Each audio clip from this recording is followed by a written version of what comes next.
शिष्टांत हूँ जिनके गुणों के गान में विवर्धमान महान जिन विचरे ध्यान में। समय सार कलश 215 और 216 दो कलश हैं, अभी चलेंगे। उन गाथाओं के बाद उसी बात का उपसंहार इन दोनों कलशों में है। पढ़ो।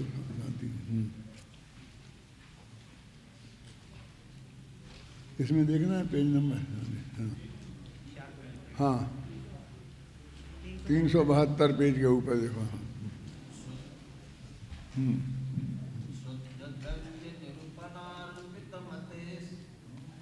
शार्दुल विकीर्ण थे भाई। शुद्धद्रव्य निरूपणार्पित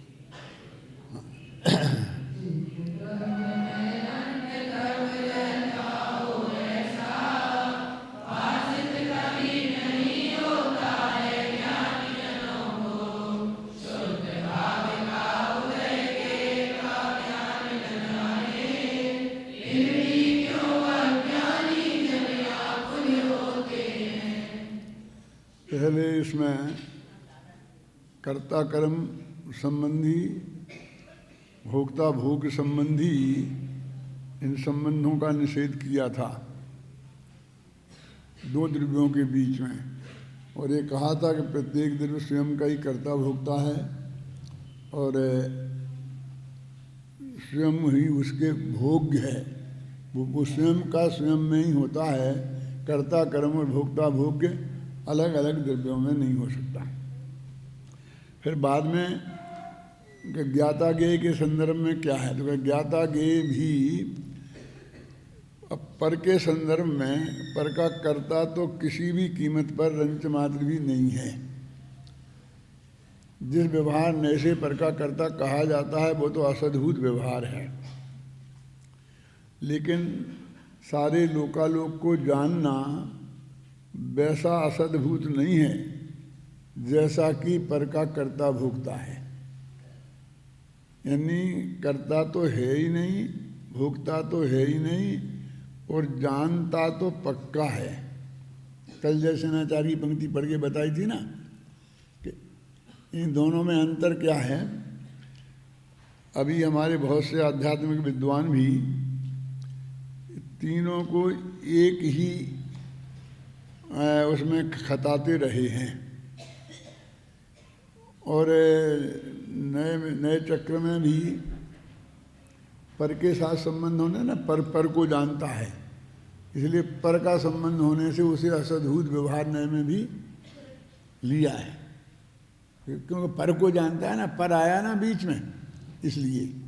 लेकिन अब वो तो एक तरह से पूरी तरह अभूतार्थ हैं, कर्ता और भोक्ता। और जानने की बात जितनी वो गलत है उतनी ही सही है। दोनों का अंतर समझ में आया ना। ज्ञाता ज्ञेय के मामले में उतनी ही ये बात है कि वो ज्ञाता ज्ञेय संबंध तो है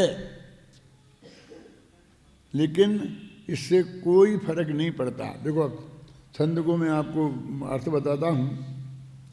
शुद्ध द्रव्य निरूपणार्पित मते, एक शब्द है। शुद्ध माने अपना भगवान जो आत्मा शुद्ध है, उस शुद्ध द्रव्य के निरूपण करने में अर्पित है बुद्धि जिसकी, इसको एक शब्द बनाया है। शुद्ध द्रव्य निरूपणार्थत अनार्पित मते, कि जिसकी मति माने बुद्धि शुद्ध द्रव्य के निरूपण में लगी हुई है। ऐसा ज्ञानी जन तत्वम समुत्पन्न तो तत्व को देखने वाले ज्ञानी जन, उनको तो एक साफ दिखाई देता है कि एक द्रव्य दूसरे द्रव्य में कभी भी प्रवेश करता नहीं है ना। ज्ञानम ज्ञेयमवेति, यद्यपि ज्ञान ज्ञेयों को जानता है। यत्तु तदयम, ये जो ज्ञान ने ज्ञेयों को जाना, ये उसके शुद्ध स्वभाव का उदय है। कितना स्पष्ट है संस्कृत में, देखो अभिनंदन जी, कि ये जो उसने जाना है सारे लोकालोक के ज्ञेयों को, अथवा जानने का स्वभाव है, अथवा हम भी जानते हैं, तो ये कोई हमारे अंदर में अपराध नहीं हो गया है, कोई भी नए का हो। शुद्ध स्वभावोदया, देखा ना, ज्ञानम ज्ञेयमवेति, ज्ञान ज्ञेयों को जानती है। यह सब तद अयम शुद्ध स्वभावोदया, इस शुद्ध स्वभाव का उदय है। इतना नक्की होने पर भी दिव्यांतर चुंबनाकुल धियास तत्व चिमंते जना, कि परद्रव्यों को स्पर्श करने की है इच्छा जिनको, वो चुंबन शब्द का प्रयोग है। देखो, द्रव्यांतर चुंबन, दूसरे द्रव्यों को चूमने के लिए आकुलित है बुद्धि जिसकी। ऊपर कौन था? शुद्ध द्रव्य के निरूपण के लिए अर्पित है मति जिसकी, बुद्धि। भाई नीचे कौन है? द्रव्यांतर चुंबन आकुल धिया, अन्य द्रव्य के चुंबन के लिए आकुलित है बुद्धि जिसकी, ये अज्ञानी और ऊपर का ज्ञानी। द्रव्यांतर चुंबनाकुल धिया तत्वाश्चमन्ते जना, तत्व से च्युत होते हैं। जगत के ऐसे अज्ञानी जन जो परद्रव्यों को स्पर्श करना चाहते हैं, मतलब कर्ता भोक्ता बनना चाहते हैं, उन्हें भोगना चाहते हैं, करना चाहते हैं, वे अत्यंत आकुल क्यों होते समझ में नहीं आता। कि सब जानता है तो वो करेगा भी, ये तीनों में एक ही नहीं लगता है। तो वो कहते हैं वो तो भैया शुद्ध स्वभाव का उदय है। यदि हमने पर को जाना तो कोई हमारी पर्याय में अपराध नहीं हुआ है। ये सबसे बड़ा जो संकट खासकर मोक्षुओं में नया पैदा हुआ है वो ये है कि वो पर को जानने कोई अपराध वो बोध हो गया उनमें। देखो मैं इसका पढ़ के बताता हूँ, हिंदी में बहुत सरल लिखा है। शुद्ध तत्व के निरूपण में लगी है बुद्धि जिनकी, और जो ज्ञानी जीव तत्व को अच्छी तरह जानता है, अनुभवी है, उसे एक द्रव्य के भीतर कोई अन्य द्रव्य रहता है ऐसा कभी भी भाषित नहीं होता। यदि ज्ञान ज्ञेय को जानता है तो वह ज्ञान के शुद्ध स्वभाव का उदय है। ऐसा होने पर भी ज्ञान को अन्य द्रव्य के साथ स्पर्श होने की मान्यता से आकुल बुद्धि वाले कुछ लोग तत्व से मन शुद्ध स्वरूप से च्युत क्यों होते हैं, है ना। यही तर्क दिया जाता है बार बार कि दोनों में एक नए लग रहा है, दोनों में एक नए लग रहा। लेकिन वो नए कहाँ लगता है, कैसे लगता है, इसका तो सारा अपने यहाँ अपन ने कारखाना खोल रखा है। अपन इसकी टकसाल है। अपने यहाँ एक एक बच्चे को एक एक नए को पढ़ाते हैं तो वो तो पढ़ते नहीं हैं। और सभी ध्यान 12 पसेली तोलना है।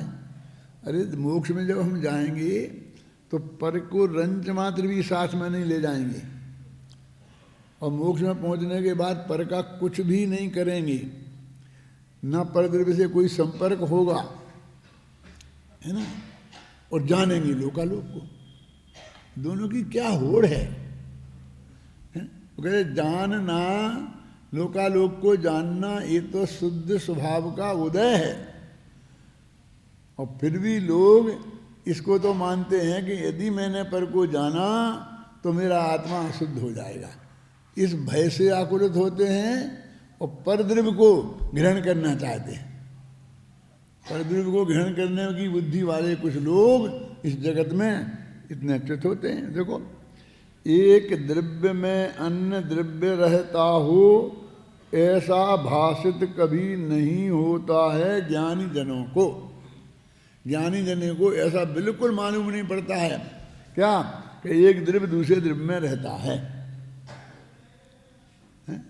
सब अपने अपने में रहते हैं, सब अपने अपने। यद्यपि लोकाकाश के प्रदेशों में 6 द्रव्य एक साथ रहते हैं, लेकिन फिर भी वास्तव में तो प्रत्येक व्यक्ति, प्रत्येक जीव, प्रत्येक पुद्गल परमाणु सब अपने अपने में ही रहते हैं, कोई किसी में नहीं रहता। शुद्ध भाव का उदय, ज्ञेय का ज्ञान। देखो, ज्ञेयों का ज्ञान ये तो शुद्ध भाव का उदय है। न जाने फिर भी क्यों अज्ञानी जन आकुल होते हैं।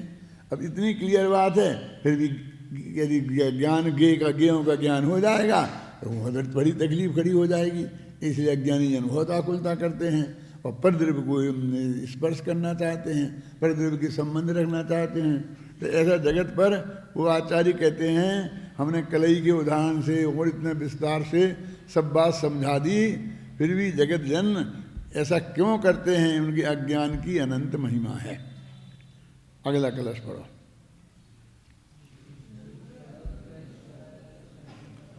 क्यों मुंदा क्रांता है भाई?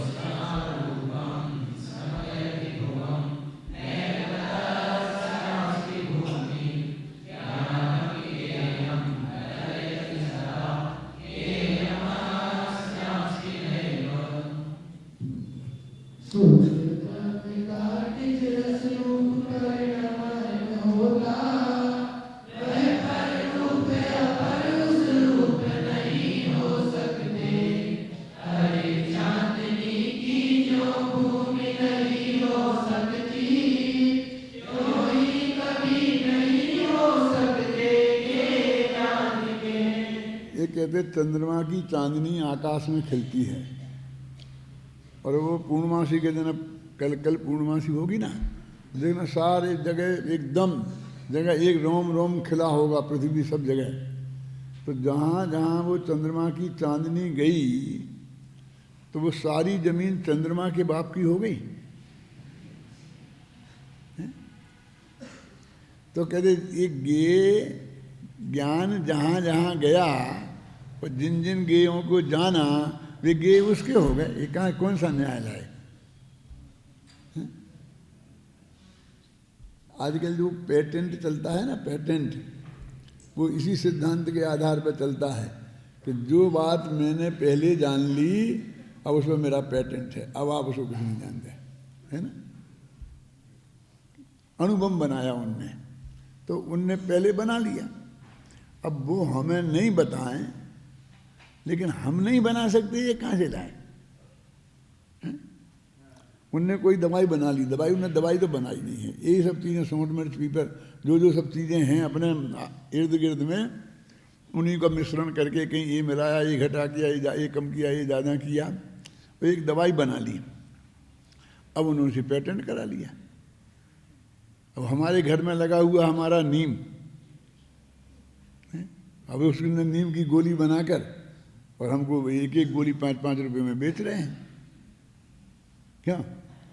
और हम, गजब की बात तो एक बार गोली हम नहीं बना सकते। अरे तुम हमें मत बताओ, हैं? तुम हमें मत बताओ, यहाँ तक तो ठीक है, लेकिन हम अपनी बुद्धि से निकाल के बना लें तो तुम रोकने वाले कौन हो सकते हो? लेकिन हमने जिसको जाना उस पर हम अपना कब्जा समझते हैं, और अनंत जीवों को जानने का पूरा अधिकार है। और कहते हैं कि कोई जान रहा है तो ये अपराध नहीं कर रहा है, जानना तो उसका स्वभाव है। क्या? देखो, अरे चांदनी क्यों जो भूमि नहीं हो सकती, चांदनी की जमीन तो नहीं हो जाती है, त्यों ही कभी नहीं हो सकते गे ज्ञान के। जैसे उसी प्रकार सारे जो गे पदार्थ हैं वो ज्ञान ने उन्हें जाना तो वो ज्ञान के नहीं हो सकते। माने ज्ञान उन्हें जान सकता है, दुनिया की कोई ताकत रोक नहीं सकती, और जानने से कोई किसी का नहीं हो जाता। अपना एक भजन भी आता है ऐसा बहुत अच्छा, भूमि न होते चांदनी की ज्यों, त्यों नहीं धनी गे को ज्ञानी। कि भूमि न होत चांदनी की, जहाँ जहाँ चांदनी पड़ गई वो जमीन चांदनी की नहीं हो जाती। उसी प्रकार गेयों का ज्ञानी माने जानने वाला, उनका धनी माने मालिक नहीं हो जाता। कितना क्लियर है। और आगे की पंक्ति तो और भी बहुत मार्मिक है, जिसका अर्थ बहुत अच्छे अच्छे लोग नहीं जानते हैं। दहन दहत पर गगन न तदे गते, गगन दहन ताकी विधि हानि। क्या अर्थ है सोचो, लगाओ माथा। ये पंक्ति तो सुनी होगी ना आज। अभी तो जो क्या गहन घान डहन धहन का समझ में नहीं आता ये सब। फिर बोलता हूँ, देखो, दहन दहत पर गगन न तद गते, गगन दहन ताकी विधि हानि। देखो सब हर्षाक्षरों का अनुप्रयास। देखो, दहन कोई बड़ा अक्षर तो नहीं है, दहत पर तदगत गगन न दहत। क्यों? कि गगन दहनता की विधि हानि, क्योंकि आकाश में जलने का स्वभाव नहीं है। क्या कह रहे? अभी कुछ समझ में नहीं आया। क्योंकि दहन माने अग्नि और दहत माने जलती है, और तदगत माने जहाँ वह अग्नि जल रही है वहीं पर आकाश भी है। गगन है ना, वहीं पर है, लेकिन वो नहीं जलता। देखो ऐसा क्यों हो रहा कि दहन दहत पर गगन न तदगत। ये भजन तो आपने पहले गोपीचंद जी मास्टर साहब से, कनकबन से बहुत सुने होंगे ना, पंक्ति भी बहुत सुनी होगी हैं। लेकिन इतनी पूरी गहन का दहन हो जाता, दहन का गहन हो जाता, क्योंकि उसका अर्थ समझ में नहीं आए तो किसी का कुछ हो ही जाएगा। क्यों? ऐसा ही कुछ है, बस कदम चलता है। क्यों आकाश क्यों नहीं जला, और वहीं जो और ईंधन था वो क्यों जला? कहते जिसमें जलने का स्वभाव है वो जलता है, और जिसमें जलने का स्वभाव नहीं है वो नहीं जलता है। तो गगन दहनता की विधि हानि, आकाश में जलने का स्वभाव नहीं है, इसलिए गगन नहीं जलता है। ईंधन में जलने का स्वभाव है, इसलिए वो जलता है। तो अब कहते हैं कि जलना ये तो दहन माने अग्नि का स्वभावोदय है। ये कोई अपराध थोड़ी है अग्नि का कि वो जली क्यों।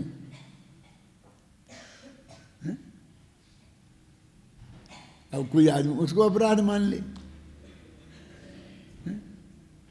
कि अग्नि क्यों जली, अग्नि क्यों जली, हाय राम अग्नि क्यों जली हैं। हमें तो चमत्कार जब मानेंगे जब अग्नि जलेगी नहीं हैं। कि देखो वो अग्नि का, वो सीता जी का जल का, अब एक सीता जी का कभी हो गया होगा मैं कोई शंका नहीं प्रकट कर रहा हूँ, हो ही गया था अब उसको तुम पकड़ के बैठ गए, अब वो तुम्हारे लिए इतना महिमामंत हो गया। और रोजीना अग्नि से ईंधन जलता है। क्यों? हजारों मुर्दे रोजाना जलते हैं, तो उसमें तुम्हें कुछ महिमा ही नहीं आती है। महिमा लायक क्या चीज़ है, मैं आपसे पूछना चाहता हूँ। क्यों?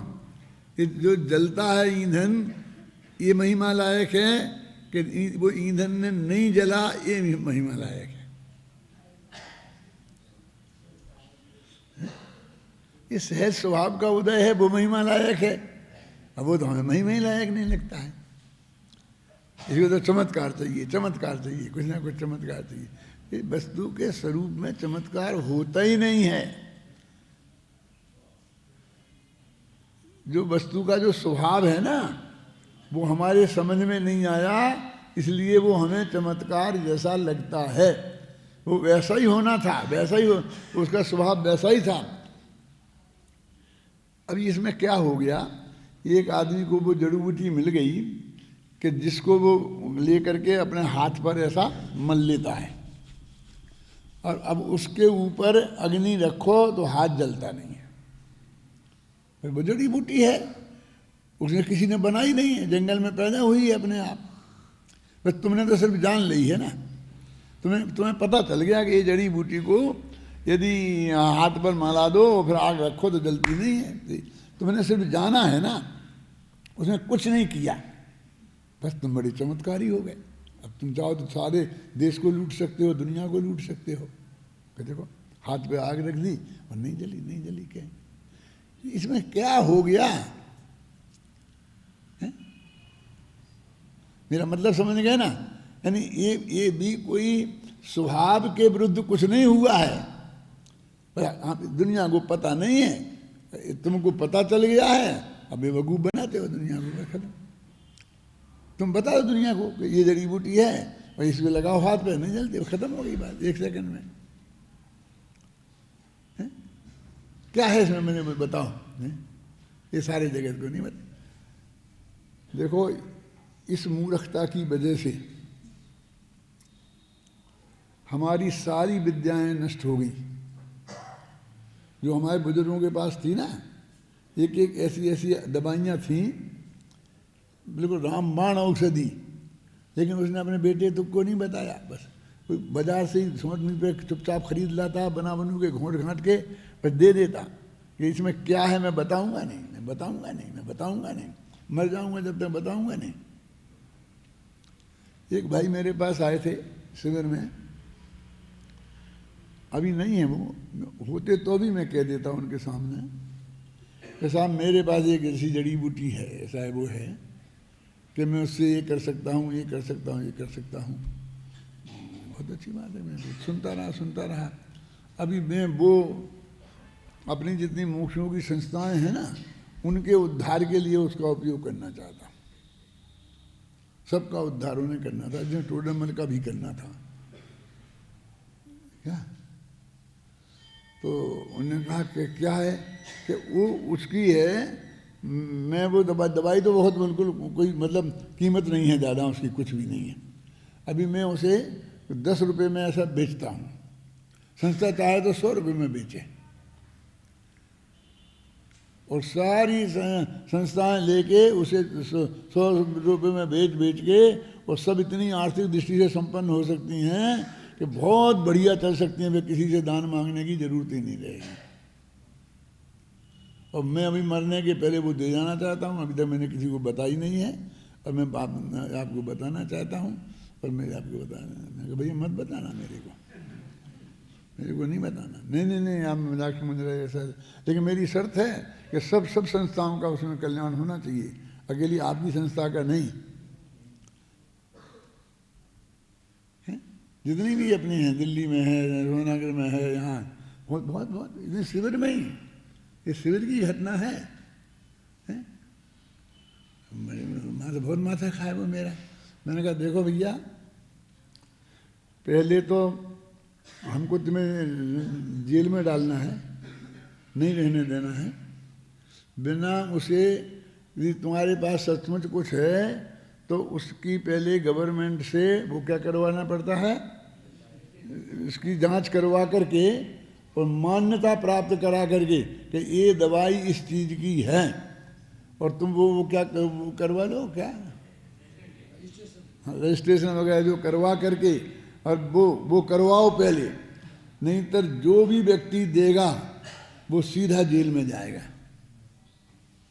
ऐसा चोरी का काम हम किसी को नहीं सिखाएंगे, नहीं करेंगे, गवर्नमेंट के विरुद्ध ही काम करने का काम। और अब तुमने जो कुछ किया हो जो किया हो, लेकिन अब तुम भी मत करना ये। हम बताएंगे नहीं, हम बता नहीं सकते।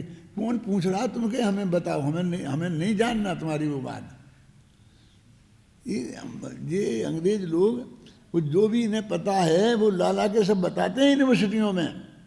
वो वैज्ञानिकों से पास करवाते हैं, जांच करवाते हैं। फिर जब वो जांच हो गई, पक्की हो जाती वो दवाई, फिर बेटा 1 रुपये की 100 रुपये में बेचें, गवर्नमेंट से मान्यता होकर के लिमिटेड काल तक के लिए, जो कानून के अंतर्गत।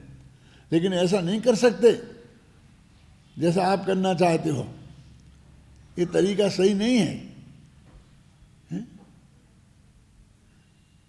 मुझे बार बार मुझे बताने को तैयार थे, और मैं हाथ जोड़ के, भैया मुझे नहीं जानना है, तुम तो मान्य करवाओ, गवर्नमेंट को बताओ, सबको बताओ, लेकिन सबका उद्धार करो ना। अगले इन संस्थाओं का उद्धार करने से क्या होगा?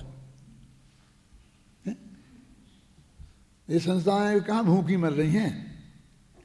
जिसको जितना काम करना है उतना समाज पैसा देती ही है ना। कोई काम आज तक पैसा के बिना तो किसी का रोका नहीं है।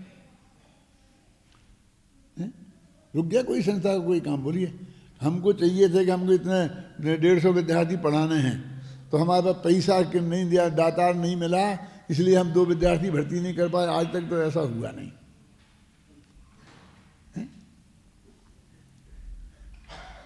ये क्यों? इस संस्थाओं का नहीं, तुम तो सारे देश का उद्धार करो।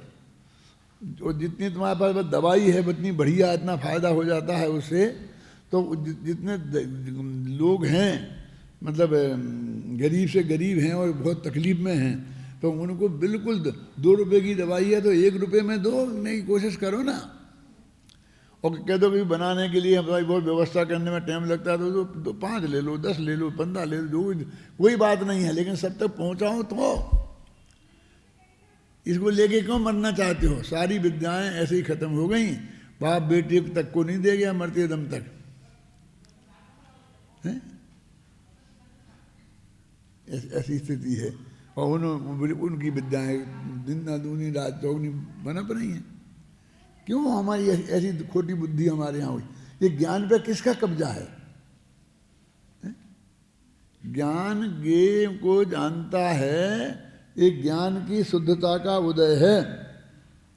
कोई उसके जानने मात्र से कोई किसी का मालिक नहीं हो सकता है। अपनी पंक्ति चल रही थी ना, क्या बोलो, पढ़ो, बोलो। दहन दहत, दहन माने अग्नि और दहत माने जलती है। पर गगन न तदगत, वहीं आकाश है वो नहीं जलता है। अब इसमें कौन सी महानता है? ये कौन सी बड़ी बात है? सब अपन नहीं जानते सब कि आकाश नहीं जलेगा और जो ईंधन जल जाएगा, हैं?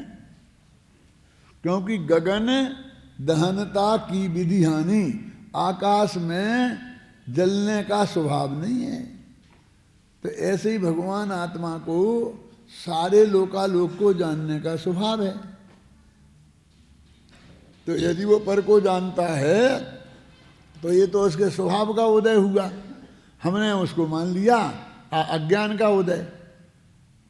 इसलिए हमको पर को नहीं जानना, पर को नहीं जानना।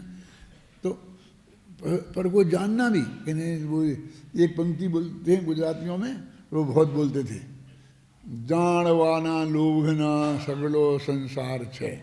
देखो कितना लिखा है, इतना को क्या लिखा मैंने, क्या लिखा है? इसका क्या अर्थ है पंक्ति का? मैं आपसे पूछता हूँ, आपसे नहीं पूछ रहा हूँ, उन गुजराती महाराज से मैंने पूछा था, क्या अर्थ है इसका? देखो जानने का निषेध किया है कि कहाँ किया निषेध? इसमें तो लिखा है साहब, जानने के लोभ में सारा संसार है। तो ये तो लोभ का निषेध है जानने की। जानने का निषेध कहाँ है? जानना तो स्वभाव है। अब क्लियर उसमें लोभ का निषेध लिखा। तो हम भी कहते हैं कि आप जानने का लोभ मत करो, पर का जानने में आ जाए तो निषेध भी मत करो, नहीं आए तो लोभ भी मत करो। उसके लिए आकुलित क्यों होते हो? तो उसको वो पर को जानने का निषेध समझ रहे थे। और ऐसा उन्होंने हजारों दफे बोल बोल के लोगों को जानना, आत्मा पर को जानता नहीं है, इसके प्रमाण के रूप में प्रस्तुत किया। और सब सुनते रहे आराम से, ठाठ से, क्योंकि अपने सुनने से धर्म होता है, समझने से थोड़ी धर्म होता है। समझने की जरूरत थोड़ी है किसी को, है? कोई प्रत्यक्ष विरुद्ध भी कुछ भी बोलता रहे तो भी हम तो सुनते रह सकते हैं, सुनते रह सकते हैं, सुनते रह सकते हैं। देखो, शुद्ध द्रव्य का निज रस रूप परिणमन होता। कोई भी शुद्ध द्रव्य है तो उसके निज रस रूप से परिणमन होगा। तो आत्मा का निज रस क्या है? ज्ञान। वह पर रूप या पर उस रूप नहीं हो सकते। वह पर रूप नहीं हो सकता, वो पर उस रूप नहीं हो सकता है। वो उसको एक दूसरे को जान सकते हैं जीव हों तो, लेकिन एक दूसरे रूप नहीं हो सकते हैं। जैसे चांदनी के हिसाब से बताया ना, जैसे चंद्रमा की चांदनी जहाँ पड़ती है वो आज तक उसकी नहीं हुई है। तो इस तरीके से इन्होंने यहाँ पर बनारसी दास के कुछ बहुत मार्मिक छंद हैं इसी बात को बताने के लिए। निकालो पेज नंबर 374 पर। बोलो 23 सवैया है।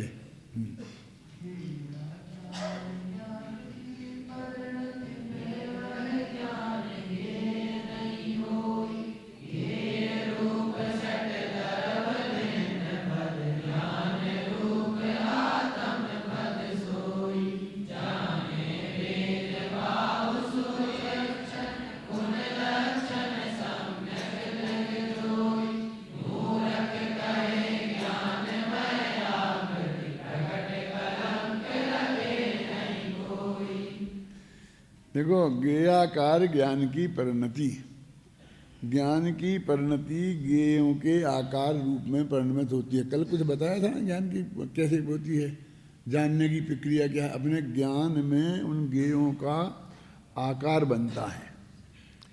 तो वो आकार ज्ञान का है कि ज्ञेय का है,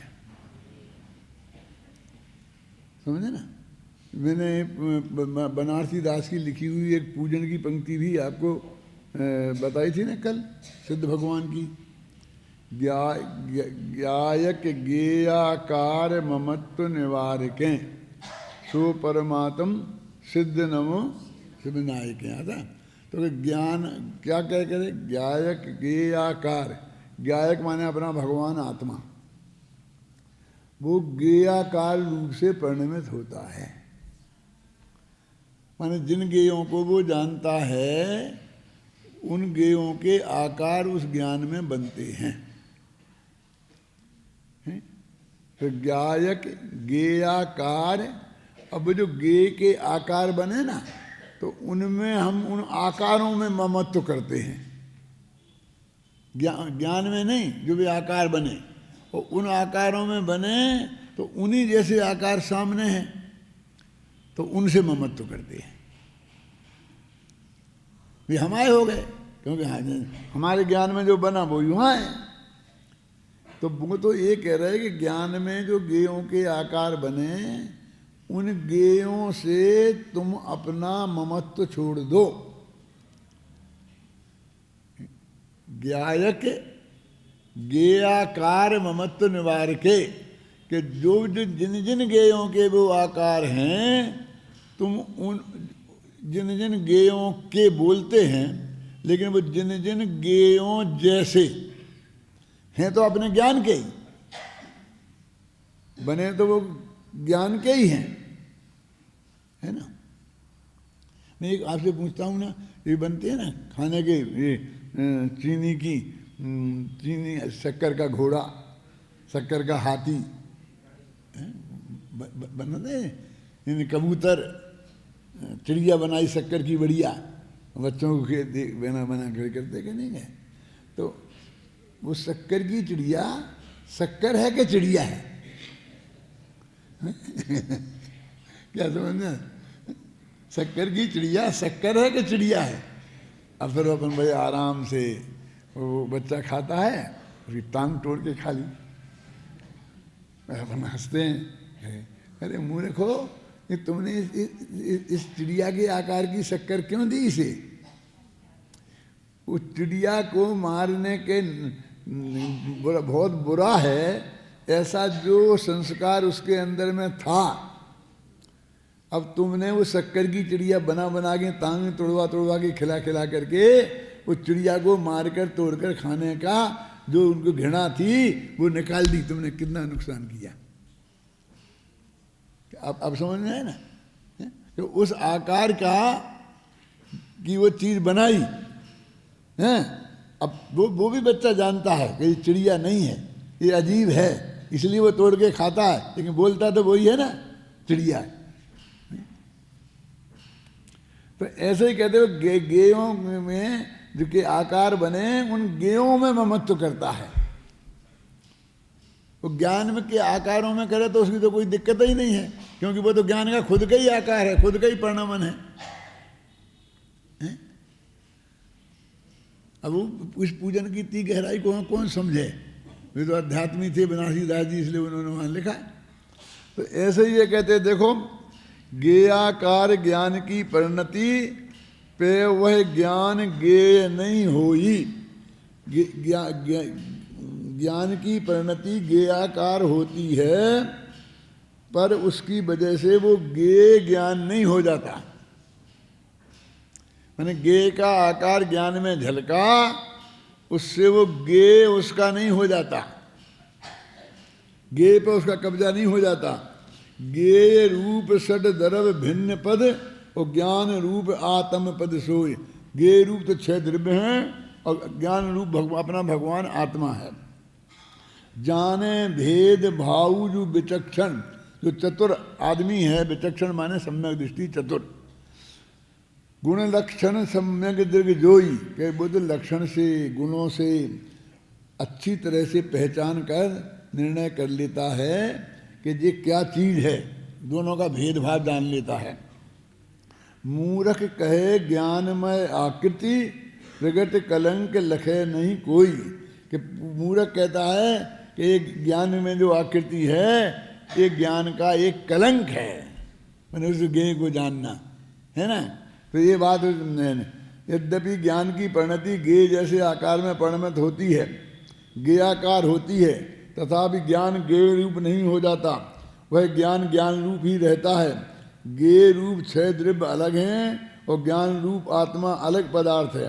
विचक्षण सम्यक दृष्टि पुरुष तो गुण और लक्षणों के आधार पर भिन्नता को भली भांति जानते हैं, किंतु मूर्ख लोग कहते हैं कि गेयों को जानने से ज्ञान अशुद्ध हो जाता है। पर उनकी यह समझ ठीक नहीं है। अब गेयों को जानने से ज्ञान अशुद्ध हो जाए फिर ज्ञान का काम क्या रह गया? फिर ज्ञान गेयों को जाने नहीं, फिर ज्ञान ज्ञान क्या रह गया? फिर ज्ञान और जड़ में तो फिर कोई अंतर ही नहीं रहा ना। तो क्या है, क्या है? तो वो कहते पर को नहीं, अपने को जाने, अपने को। लेकिन उसका ज्ञान का स्वभाव सुपर प्रकाशक है और इतनी इतनी स्पष्ट है बातें, नहीं घुसती अंदर, कि आत्मा में एक सुपर प्रकाशकत्व नाम की शक्ति है। पर को तो व्यवहार से जानता ना, व्यवहार से। लेकिन मैं पूछता हूँ सुपर प्रकाशकत्व नाम की जो शक्ति है वो निश्चय से है कि व्यवहार से? क्योंकि सोचा ही नहीं कि हमने कभी है। मैं पूछता हूँ ज्ञान नाम की शक्ति निश्चय से है आत्मा में कि व्यवहार से? आत्मा का ज्ञान लक्षण है ना, उपयोगो लक्षणम। तो ज्ञान लक्षण है, तो ज्ञान नाम की शक्ति है, तो वो तो आत्मा में निश्चय से है ना, माने वास्तव में है ना, कि कहने की है। तो जब ज्ञान नाम की शक्ति कहने की है तो जैसी एक सुपर प्रकाशकत्व शक्ति है तो वो भी आत्मा की वैसी ही है। अब वो सुपर हो गए, नहीं सब उसमें दो हिस्से कहाँ हैं? वो सुपर प्रकाशकत्व शक्ति नाम की तो एक शक्ति है। अब ये भी निश्चय से, ये भी व्यवहार, ये भी व्यवहार। अरे व्यवहार की क्या अपेक्षा है? ये बहुत अंतर होता है। एक जगह तो कहा घी के घड़े को व्यवहार कहा, जबकि घी का घड़ा आज तक बना ही नहीं कभी। वो एक आत्मा में ज्ञान है, दर्शन है, चारित्र है, इसे भी व्यवहार कहा। बोलो, अब दोनों व्यवहार एक से हो जाएंगे। आत्मा में ज्ञान और दर्शन और चारित्र तो वास्तव में हैं, फिर इसे क्यों व्यवहार कहा?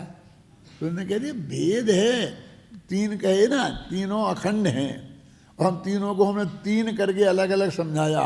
व्यवहार कहने का कारण सिर्फ ये है कि हमने तीनों को अलग अलग करके समझाया, बस। यहाँ तो सिर्फ ये है और वहाँ वो है ही नहीं, और उन दोनों को एक साथ तो ले जा रहे हैं। निराकार जो ब्रह्म, बोलो बोलो छंद।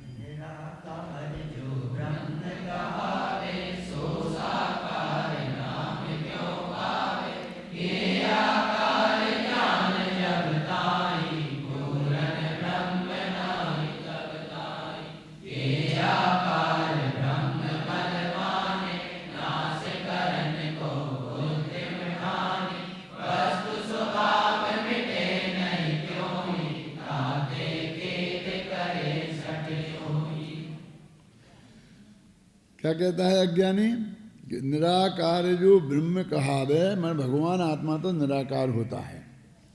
जो साकार नाम, वो क्यों साकार नाम क्यों पाएगा? अब निराकार और साकार क्या है ये भी अपन को कुछ पता नहीं है।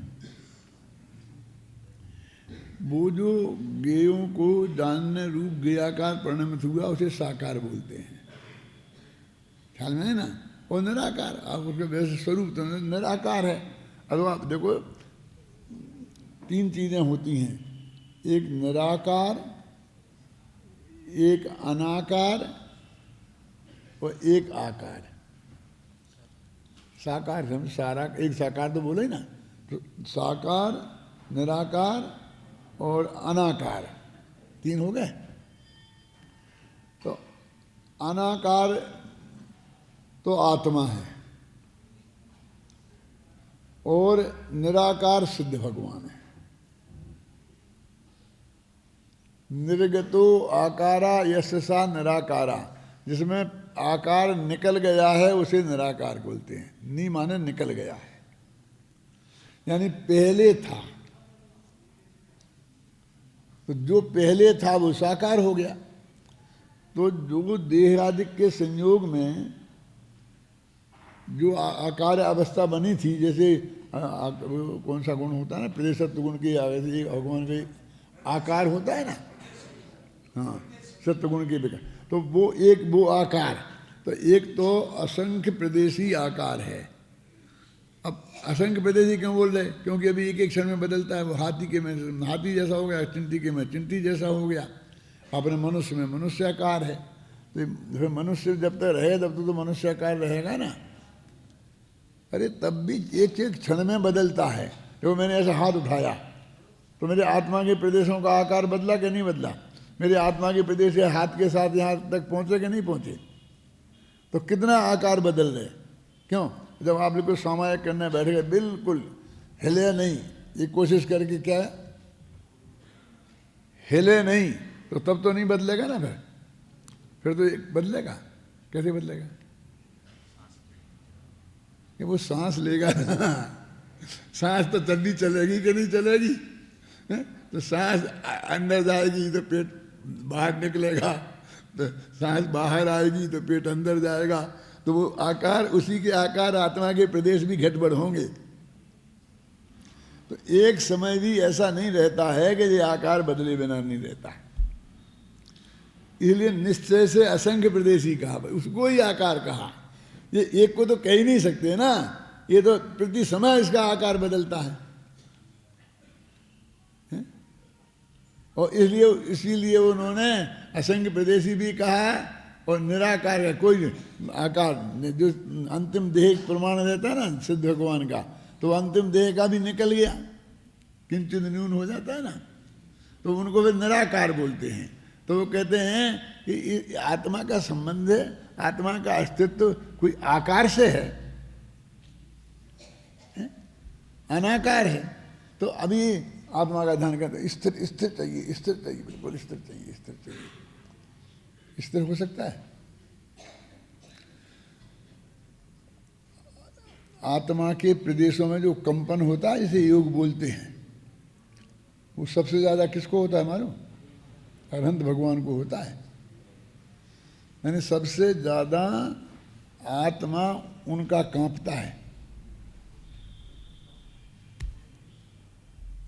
क्यों? शास्त्र में लिखा है। तो उस आकारों के कांपने से ध्यान का क्या लेना देना है? बिल्कुल बिल्कुल स्थिर हो जाओ, बिल्कुल स्थिर। उपल खाद खुजावते हैं, लोग समझे पत्थर ही है, वो इसी में लगा रहता है, इसी कोशिश में लगा रहता है कि मेरा शरीर हिल नहीं जाए। तो क्या क्या ध्यान रख रहा है तुम? शरीर का क्या आत्मा का? तुमने अपने शरीर में ही ध्यान लगा के रखा है कि हिलाने में कि नहीं हिलाने में है। देखो कभी लोग अजानी लोग ध्यान करते ऐसे हाथ करके ध्यान करने को खड़े हो गए ऐसे है? क्यों? अरे अपने जैन दर्शन में कोई ध्यान की ऐसी मुद्रा नहीं है। जो भी मुद्राएं हैं, एक खड्गासन और पद्मासन, वो मुद्राएं भी नेचुरल हैं। नेचुरल का मतलब ये है कि जिन्हें करने के लिए हमें कुछ नहीं करना पड़े। हमने पद्मासन लगा करके बैठ गए ऐसे, तो फिर हमारा उपयोग अंदर में चला जाए तो शरीर वैसे ही का वैसा रह सकता है, उसके लिए उपयोग नहीं खाता है। ये ऐसी मुद्रा है हमारी। और जो खड्गासन है वो तो सिर्फ तद्भव मोक्षगामियों के लिए है, क्योंकि उनके वज्रविषम नारायण होता है, तो वे खड़े हो जाएं और उपयोग आत्मा में चला जाए तो भी उस खम्बा जैसा खड़ा रहेगा, शरीर गिरेगा नहीं। बाहुबली खड़े रहे ना, गिरे हैं, तो उनके लिए है। अब एक पद्मासन बचा,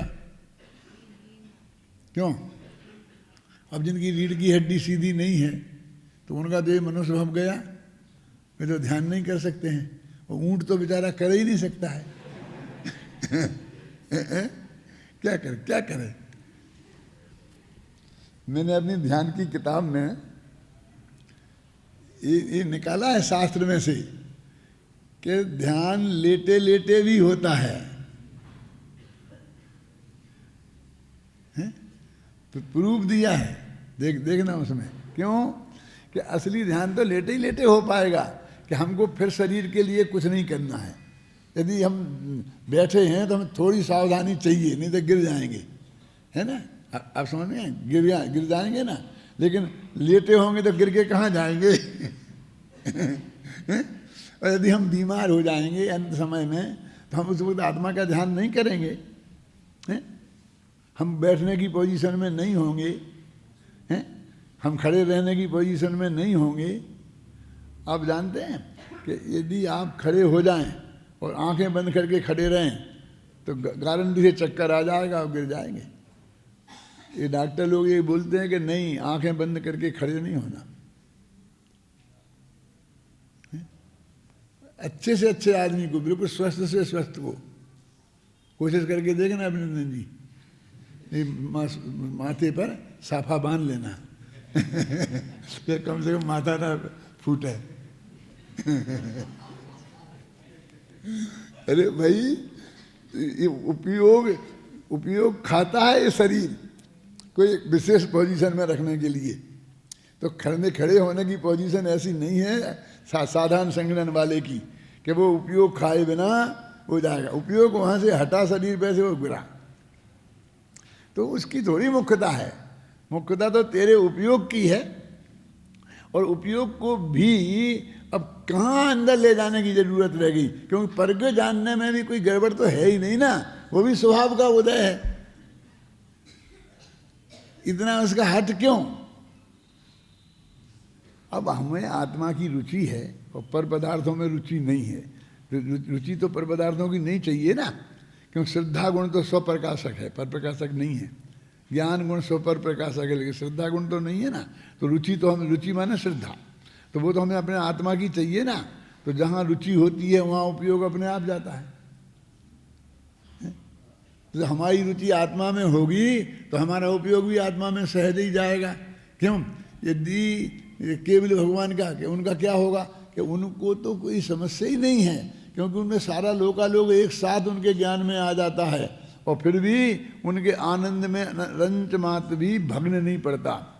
ये बार बार कल कैलाशचंद्र जी कहना चाहते थे, कह नहीं पाए बेचारे, कि सकल गे ज्ञायक तदपि निजानंद रसलीन, सो जिनेन्द्र जय बंत निते हरि रज रहस्य बीन, कहना चाहते थे ना, मुझे याद है। देखो क्या कि सकल के सारे गेयों के ज्ञायक हैं, जानने वाले हैं, तो भी लीन तो अपने आनंद में ही है, निजानंद रसलीन। तो लीन माने क्या? लीन माने चारित्र, आता ना, बोलते हैं लीनता चारित्र को बोलते हैं ना। परद्रव्यंते भिन्न आप में रुचि सम्यक तो भला है, आप रूप को जान भयो सिर सम्यक ज्ञान, और आप रूप में लीन भये थिर सम्यक चारित्र सोई। तो चारित्र वो तो स्वप्रकाशक है, वो परप्रकाशक होती नहीं, इसलिए वे अपने लीनता अपने में रह गई और ज्ञान स्वपर प्रकाशक है। अब हमको जहाँ पहुँचना है, हमको वैसा ही यहाँ प्रैक्टिस होनी चाहिए ना।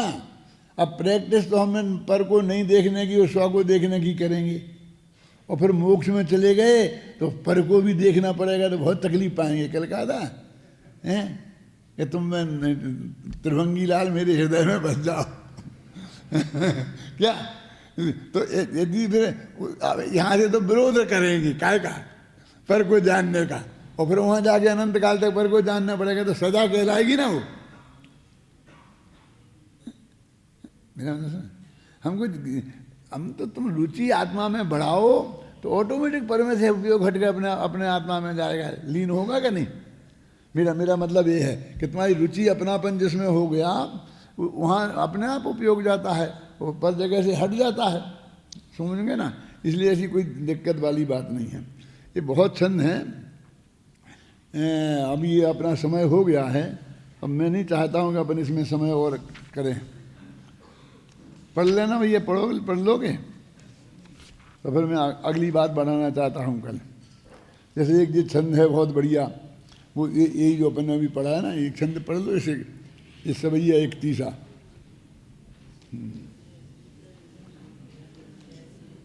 पढ़ो।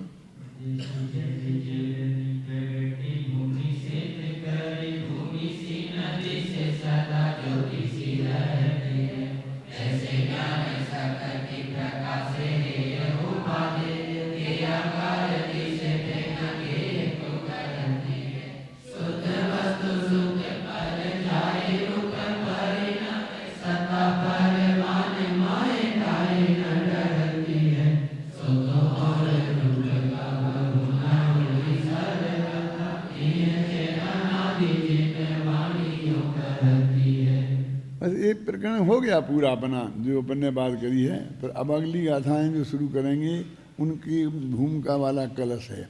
ये छंद का तो अर्थ बहुत सरल है, यदि यह समय होता तो मैं इसका बता देता आपको। अब मैं नहीं बताने की आवश्यकता समझता हूँ। किसी को विकल्प हो तो इसमें नीचे लिखा है, मेरे ही लिखा, उसे पढ़ लेना।